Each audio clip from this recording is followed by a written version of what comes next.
Mamãe, por favor, não me leva de volta para lá.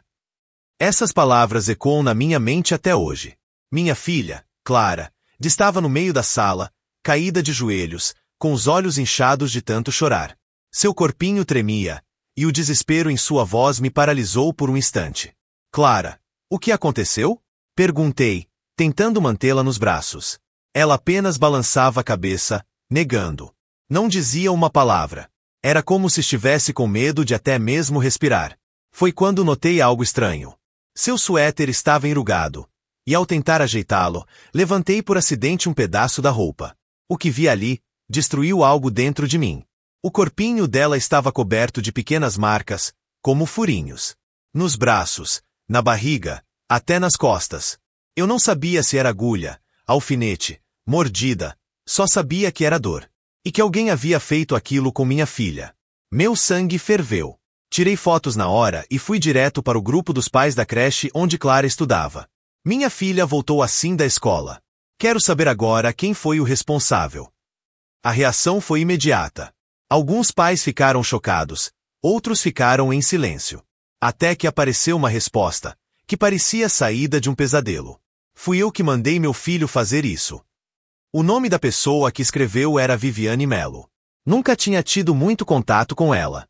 Mas aquela frieza, aquela arrogância, me fez tremer de raiva. Logo em seguida, ela mandou 2 fotos. A primeira, o casamento dela com meu marido, Rafael.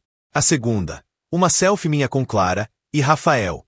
E com isso, veio o ataque. Você destruiu meu casamento. Roubou meu marido e teve essa criança ilegítima. É um milagre eu não ter mandado meu filho bater até matar essa bastarda. Eu não conseguia respirar. No grupo, os comentários começaram a pipocar. Mas ao invés de apoio, começaram os ataques. Você merece isso. Que tipo de mulher rouba o marido alheio?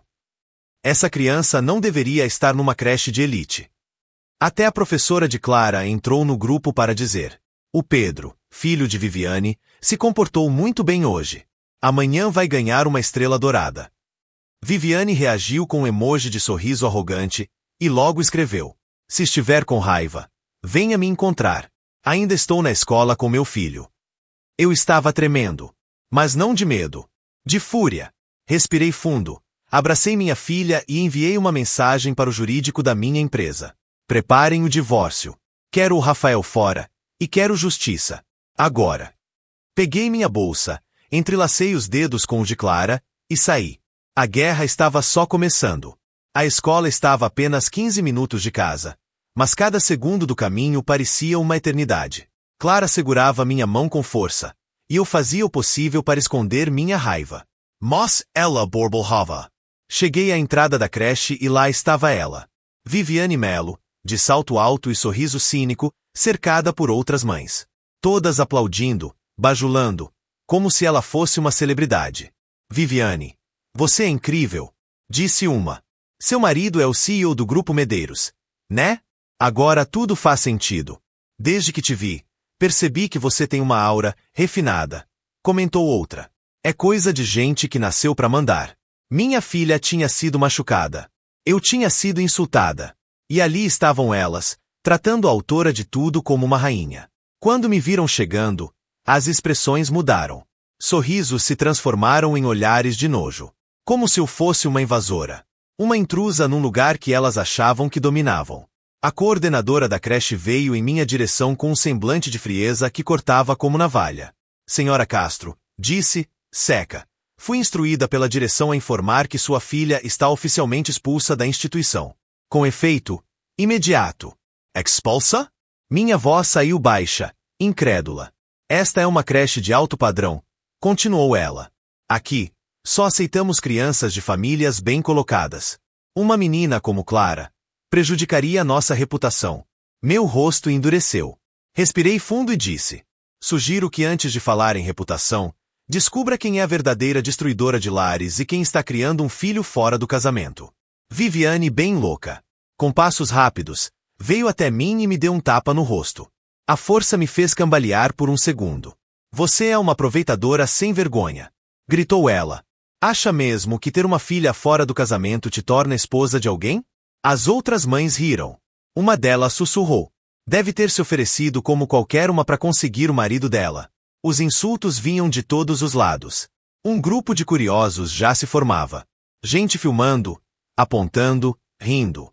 E Viviane parecia se alimentar de cada segundo. Foi então que ela olhou para o meu carro estacionado atrás de mim. Um Rolls-Royce preto impecável. Olha só, usando o dinheiro do meu marido para desfilar de ricaça? Ela ria alto, quase histérica. Você não merece isso. Tirou uma chave da bolsa e, diante de todos, começou a riscar o carro. Aproveitadoras não merecem viver. A frase ficou gravada na lataria como uma cicatriz. Fiquei olhando. Não gritei. Não pedi para parar. Apenas observei em silêncio. Viviane, encorajada pela plateia, pegou uma pedra e começou a quebrar os vidros. Outras mães se juntaram. Bateram com bolsas, com sapatos, com qualquer coisa que tivessem nas mãos. Uma delas abriu o porta-malas e encontrou quadros, perfumes, uma escultura de mármore. Olha isso, disse com desdém. Quer pagar de sofisticada agora? Viviane pegou uma das obras de arte com as unhas longas e disse. Você nunca vai ser como eu. Isso aqui é só uma fachada. E hoje, eu vou destruir tudo. Mas ela não sabia que, com cada pedaço quebrado, ela estava assinando sua própria ruína.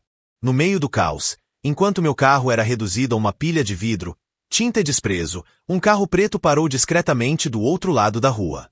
De dentro, desceu Henrique, meu advogado de confiança. Sem alarde, atravessou a calçada com uma pasta na mão e me olhou. Bastou um aceno da minha cabeça para ele entender. Era hora. Viviane, que ainda ria com deboche, percebeu sua chegada. Se aproximou com passos confiantes e uma expressão presunçosa, como se estivesse prestes a vencer uma disputa judicial antes mesmo de começar. Já chamou seu advogadozinho? Zombou, cruzando os braços. Você realmente acha que pode me processar e sair ilesa? Não respondi. Apenas peguei os documentos da mão de Henrique e estendi para ela, com firmeza e frieza. Ela na testa, desconfiada. O que é isso? Papéis do divórcio. Minha voz saiu calma, cortante. Rafael está fora da minha vida. E também fora do Grupo Medeiros. A arrogância desapareceu do rosto dela por um segundo. Mas Viviane tentou rir. Mentira. Ele é o CEO. Ele tem direito. Você não pode simplesmente tirá-lo. Rafael nunca foi CEO. Ele era apenas administrador de uma filial pequena. Uma responsabilidade que eu dei a ele como um favor. E que ele desperdiçou traindo minha confiança com uma mulher sem noção como você. As outras mães começaram a murmurar. O clima mudou de repente. Algumas se afastaram discretamente. Outras olhavam para Viviane com uma nova expressão. Dúvida. Ela, por sua vez, começou a tremer. Isso não vai ficar assim. Gritou. Eu sou a esposa legítima. Você é só uma intrusa que quer pagar de santa. Foi nesse momento que o segurança do meu grupo empresarial chegou com mais 5 homens uniformizados. Pararam ao meu lado, atentos, prontos. Quero todos que participaram da destruição do meu carro identificados e responsabilizados. Me virei para Henrique. Você já tem tudo em vídeo, não tem? Ele assentiu. Provas de vandalismo, difamação, agressão física, psicológica e conivência com abuso. Vamos levá-los à justiça, um por um. Viviane tentou correr, mas 2 seguranças a seguraram pelos braços com cuidado, mas firmeza. Você não pode fazer isso. Ela gritava. Eu vou te destruir. Eu tenho conhecidos. E eu tenho provas. Respondi, olhando direto nos olhos dela.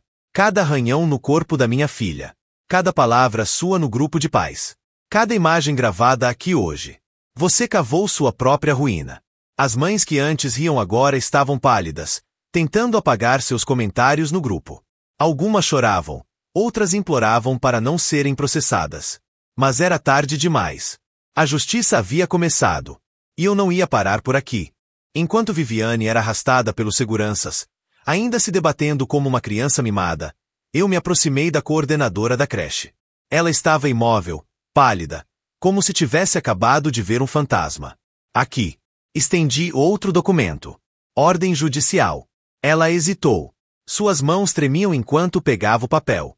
A partir de agora, continuei. Esta instituição está sob investigação oficial por conivência com abuso infantil, negligência e expulsão discriminatória. Ela tentou falar alguma coisa, mas nenhuma palavra saiu. O ar arrogante havia evaporado completamente. O medo, agora, morava nos olhos dela. Minha filha não será expulsa. E qualquer tentativa de impedir seu retorno será tratada como obstrução judicial. Ah, e mais uma coisa. Olhei direto nos olhos dela. Prepare-se para explicar à imprensa por que uma creche de elite protegeu agressores e não vítimas. Às 18 horas daquele mesmo dia, publiquei tudo. Cada detalhe. Fotos das marcas no corpo da Clara. Prints das mensagens de Viviane. Vídeos dos pais destruindo meu carro como uma horda selvagem. E até a imagem da pintura que ela zombou no porta-malas. Escrevi cada linha com calma, frieza e verdade. Esta é a realidade de uma escola que deveria proteger crianças, mas preferiu humilhar uma menina de 5 anos. Uma mulher invejosa, chamada Viviane, ordenou o ataque. Uma instituição a cobertou. E agora, o mundo inteiro vai saber. Em menos de 1 hora, a postagem já tinha 300.000 compartilhamentos. Nos comentários, a indignação crescia como fogo. Influenciadores, mães, jornalistas, todos queriam saber mais. Todos queriam justiça. O nome da creche foi parar nos trending topics. O Instagram deles foi invadido por milhares de mensagens. E, em 2 dias, a conta foi deletada. Pais começaram a tirar seus filhos da instituição. Alguns relataram abusos antigos. Outros descobriram que seus filhos também tinham sido agredidos por Pedro, o filho de Viviane, mas tinham sido silenciados. O escândalo explodiu. Repórteres se aglomeraram na frente da creche. Viaturas da polícia chegaram para colher depoimentos. E a diretora desapareceu. Sumiu como se nunca tivesse existido. Viviane, Rafael e a coordenadora foram oficialmente indiciados. Na audiência pública, apresentei todas as provas. E mais do que isso, expus cada humilhação que minha filha e eu sofremos. Viviane tentou negar tudo. Depois, tentou dizer que era emocionalmente instável. Por fim, gritou no tribunal dizendo que eu era a vilã da história. Mas as imagens não mentem. Ela foi condenada. A coordenadora, também. E Rafael, perdeu tudo. O divórcio foi oficializado. E, como previa o contrato pré-nupcial, ele saiu com as mãos abanando. Nem o relógio de luxo conseguiu levar. A última vez que ouvi falar dele, estava morando num quartinho emprestado por um amigo, devendo até a alma ao banco. Enquanto isso, eu estava ao lado da minha filha, sorrindo, em paz. Ela, agora, estuda numa escola nova, rodeada de amor, respeito e segurança. E quanto a mim? Eu me tornei a voz de milhares de mães silenciadas. A mulher que se recusou a abaixar a cabeça. A prova viva de que, quem mexe com uma filha, desperta uma leoa. Depois que o tribunal deu sua sentença e todos os envolvidos enfrentaram as consequências, pensei que meu coração estaria tranquilo. Mas não foi bem assim.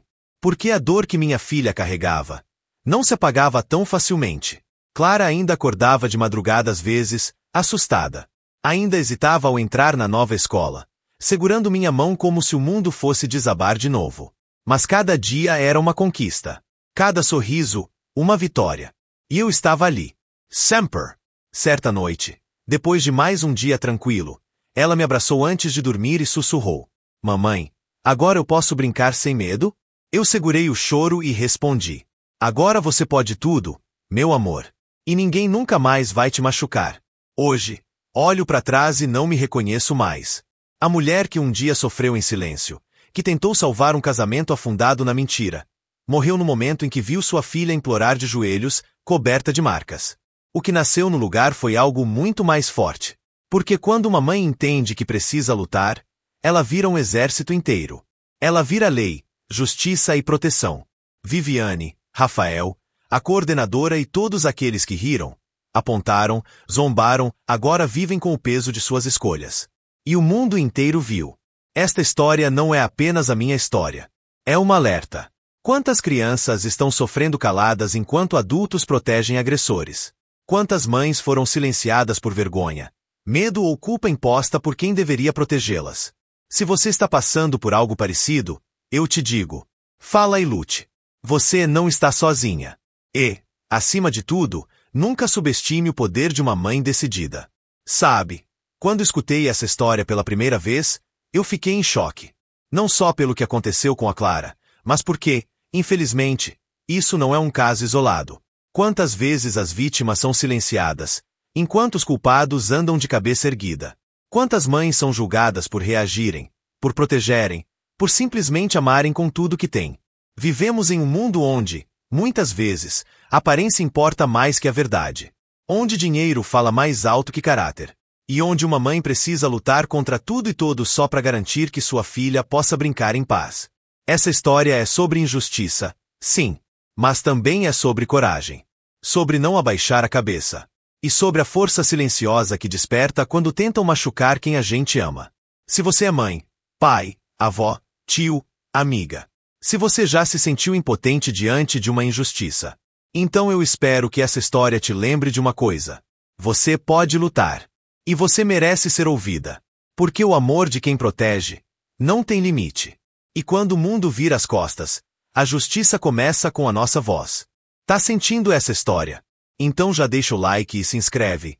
Isso fortalece demais o canal.